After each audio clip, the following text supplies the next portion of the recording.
बहुत समय पहले, जब धरती पर शांति थी और मनुष्यों के हृदय में धर्म की लौ प्रज्वलित थी, उसी काल में एक राजा थे, वैवस्वत मनु।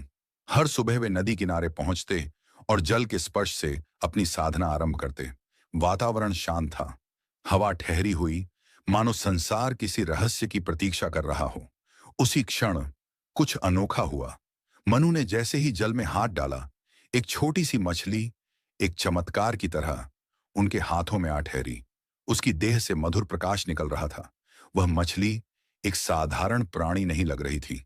और तभी एक सूक्ष्म आवाज मानो मनु के हृदय में गूंजी, राजन, मेरी रक्षा करो, बड़ी मछलियां मुझे निगल जाएंगी। मनु के भीतर करुणा जाग उठी। वे उस मछली को अपने साथ ले आए, परंतु कुछ ही क्षणों में वह छोटी मछली बढ़ने लगी, इतनी बढ़ी कि वह पात्र से बाहर छलकने लगी। मनु स्तब्ध थे।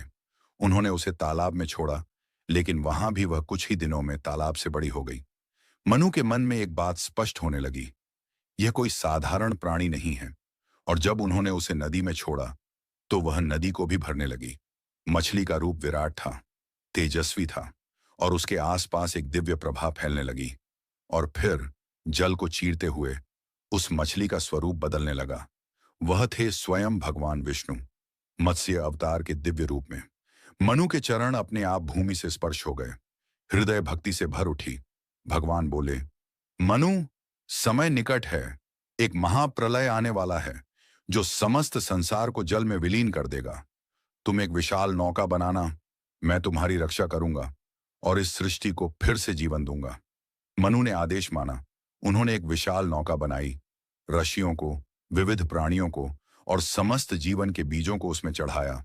आकाश काला पड़ने लगा, हवाएं गुर्राने लगी, और फिर प्रलय आरंभ हुआ। धरती डूबने लगी, पर्वत टूटने लगे, और महासागर आकाश को निगलने लगा। मनु की नौका तूफानी लहरों में कांप रही थी। तभी अंधकार के बीच एक दिव्य प्रकाश उदित हुआ। मत्स्य अवतार प्रकट हुए, विराट, शक्तिशाली, तेजस्वी।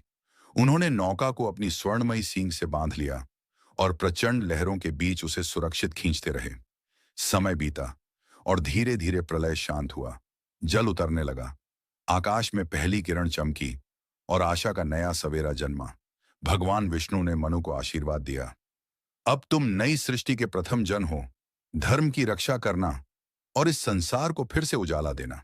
इन शब्दों के साथ मत्स्य अवतार दिव्यता की चमक में विलीन हो गए और धरती पर एक नई शुरुआत हुई। मत्स्य अवतार की कहानी पसंद आई तो चैनल सब्सक्राइब करें।